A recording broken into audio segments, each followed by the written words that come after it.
Students, हम last lecture में कर रहे थे automorphisms of cyclic group. Next we have centre of a group. So सबसे पहले definition of centre of a group.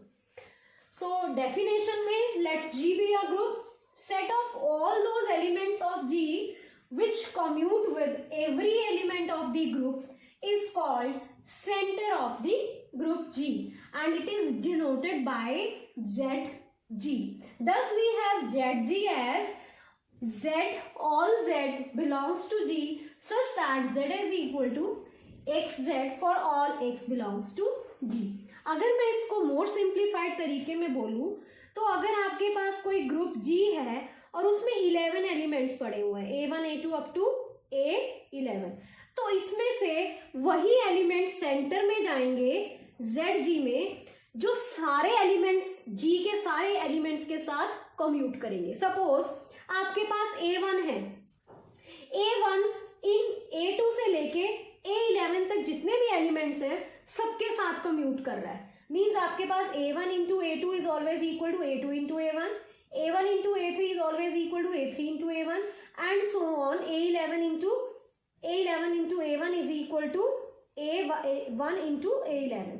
तो अगर ये सारे जितने भी G के एलिमेंट्स हैं उनके साथ कम्यूट करता है तो ये कहाँ पे आ जाएगा, उसके सेंटर में. सिमिलरली सपोज आप A2 ले लें, A2 की बात करें, A2 भी इन सारे एलिमेंट्स के साथ कम्यूट कर रहा है तो वो भी कहाँ आ जाएगा, सेंटर में. अगर A3 किसी भी एक एलिमेंट के साथ कम्यूट नहीं कर रहा, suppose A3 into A1 is not equal to A1 into A3, तो A3 इसके सेंटर में नहीं आएगा. तो सेंटर में वही एलिमेंट्स जाएंगे जो हर एक एलिमेंट G के हर एलिमेंट के साथ कम्यूट करेंगे. So this is the definition. Set of all means ये set of all those elements of G which commute with every element of the group is called center of the group and it is denoted by ZG and ZG contains all those Z which commute with every element of X. So this is clear now. So next theorem 1 based on the center of the group. Center of a group is normal subgroup of G. So normal subgroup of G prove करने से पहले we will prove that this is a subgroup of G. So how will we prove? So सबसे पहले let us take let G be the center of group G. Clear? Let us take two elements AB from ZG. ठीक है. सो अगर A और B ZG में से लिए हैं, सेंटर में से लिए हैं, इट मीन्स जो A और B हैं वो G के हर एलिमेंट के साथ क्या करेंगे, कम्यूट करेंगे. So this implies AX is equal to XA for all X belongs to G and BX is equal to XB for all X belongs to G. ठीक है. A भी कम्यूट करेगा हर एक एलिमेंट ऑफ G के साथ और B भी commute करेगा. टू प्रूव पहले हम करेंगे इसको subgroup proof. AB inverse belongs to ZG. अगर हमने AB इनवर्स प्रूव करना है, सेंटर में है, तो हमें ये प्रूव करना पड़ेगा कि AB inverse of X is equal to X into AB inverse. उससे पहले हम एक रिजल्ट प्रूव करेंगे. Let us take since BX is equal to XB, हम इसको मल्टीप्लाई कर रहे हैं pre and pro multiply post multiply with B inverse. Clear. अभी आपको समझ आ जाएगा ऐसा हमने क्यों किया. This is identity B into B inverse. हम ऐसा कर सकते हैं because B inverse belongs to group G. B क्योंकि B जो है वो भी ग्रुप का ही एलिमेंट है. जो सेंटर में एलिमेंट्स आए वो भी कहाँ से आए, ग्रुप में से ही आए. तो अगर ग्रुप में B है तो उसका इनवर्स भी ग्रुप में जरूर होगा. So B inverse B is identity. So this implies XB inverse और इधर क्या आ गया, B inverse B is identity. So this is B inverse X. Make this as number 1. ठीक है. So let us now calculate AB inverse of X. So AB inverse of X को अगर हम calculate करें तो this is AB inverse X. अब यहाँ पे यूज करना पड़ेगा ना हमें, तो हम यहाँ पे यूज कर लेते हैं. What is B inverse X? It is XB inverse. So it is A XB inverse. ठीक है. तो इसे यहाँ पे यूज करने के लिए ही हमने इसको पहले प्रूव किया. Now what is ax? ax is xa, तो this is xa into B inverse. तो आपने क्या प्रूव कर दिया? This implies A B inverse x is equal to x times A B inverse. So it commute. A B inverse किसके साथ commute कर रहा है? x के साथ. Every element of g for all x belongs to g. This implies AB inverse belongs to center. So this implies that center is subgroup. Now we will prove it is normal subgroup of G. So आपने prove करना है ZG is normal subgroup. To prove ZG is normal subgroup of G. So ZG को normal prove करने के लिए let us take A belongs to ZG and X belongs to group G. Now to prove, we have to prove X inverse belongs to ZG.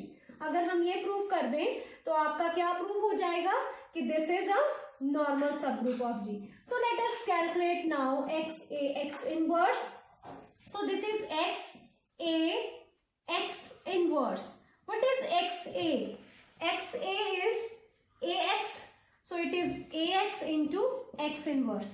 So what is this? This is A. X into X inverse is identity. So A कहाँ से लिया था? ZG से. So this belongs to ZG. So आपके पास क्या आ गया? XA X inverse कहाँ चला गया? ZG में. So this implies ZG is normal subgroup of G. So this completes the question that ZG is normal subgroup of G. Students, next very important theorem, the set of inner automorphisms of G of group G is isomorphic to quotient group, that is G upon ZG.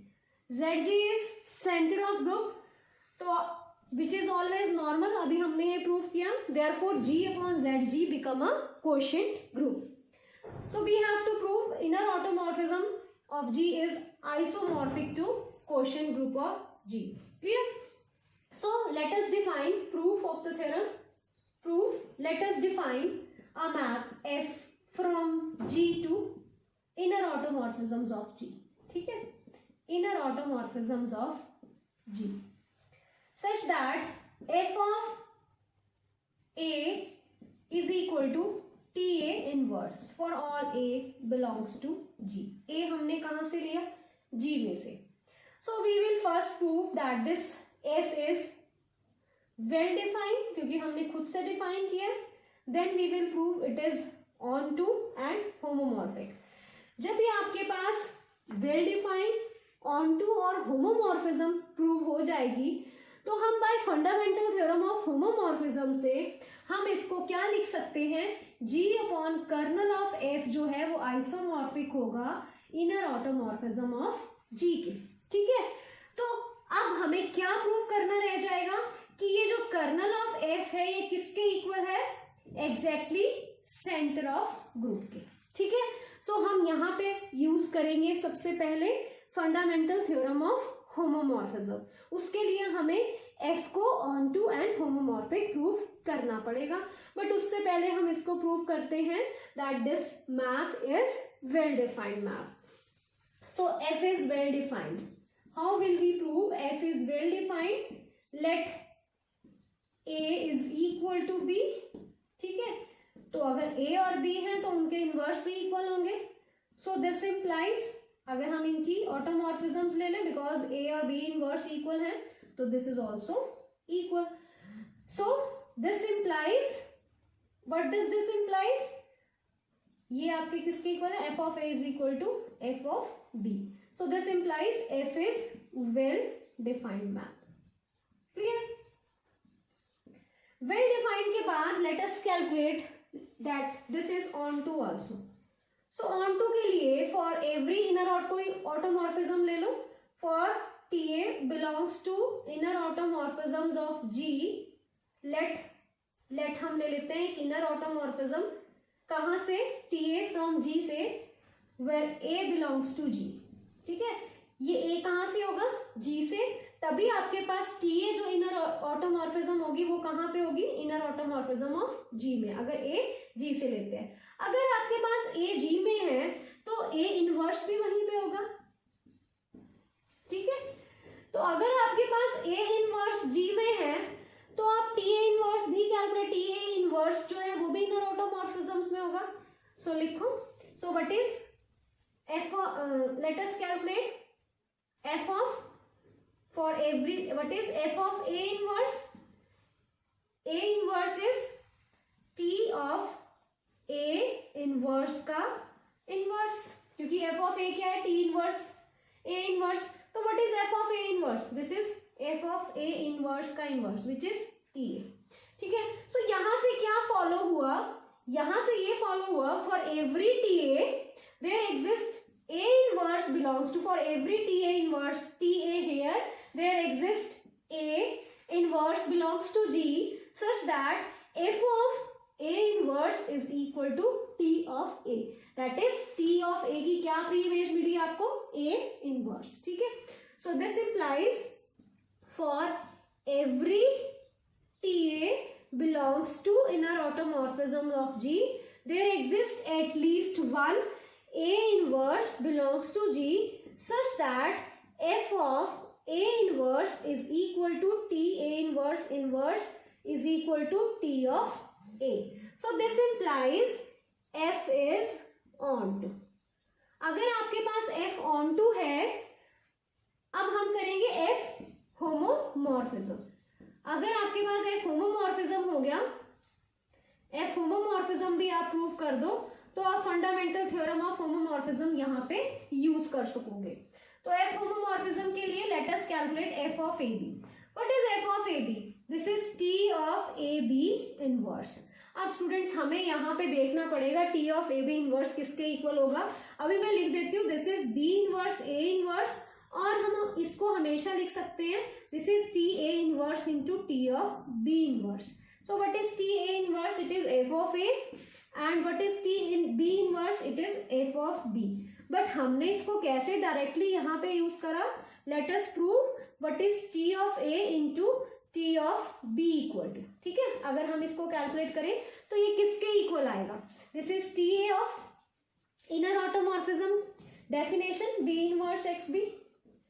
फिर से आप यहाँ पे definition लगाओ, it is A inverse B inverse x B into A, this is again equal to A B inverse b inverse x into ba, this can again written as ba का whole inverse x into ba. what is this? again this is t of ba, ठीक है। Inner ऑटोमॉर्फिज्म्स की अगर हम definition देखें तो it is t of ba, तो t of b of a of x, so t of ba किसके equal है, t of a into t of b।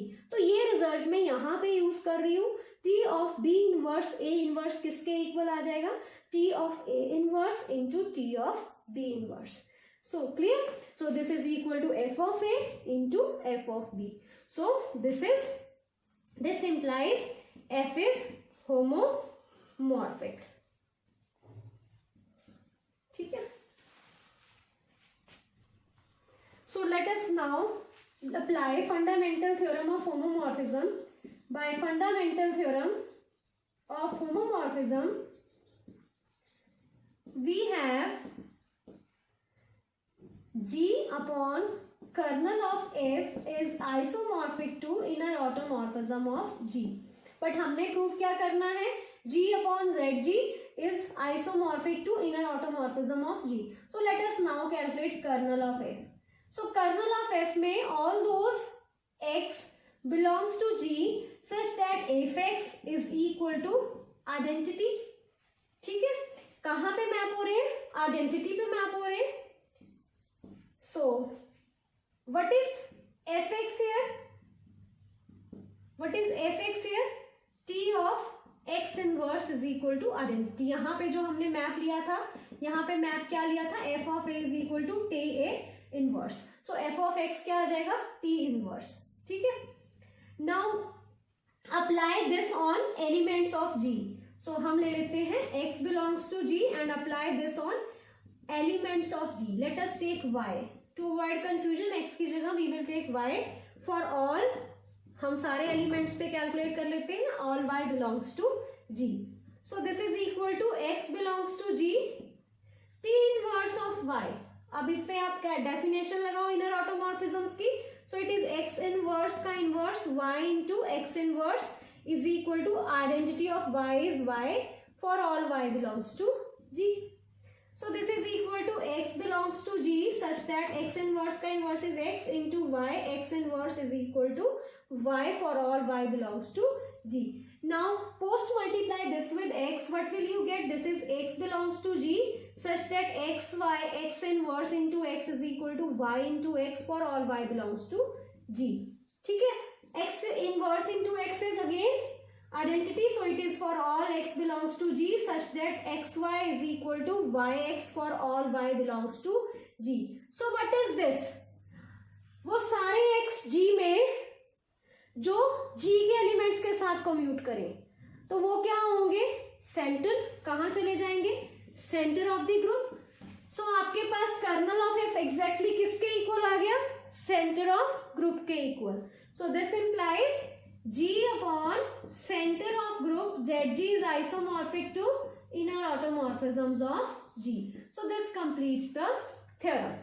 So this is very important theorem of this center of group. So thank you for watching the video.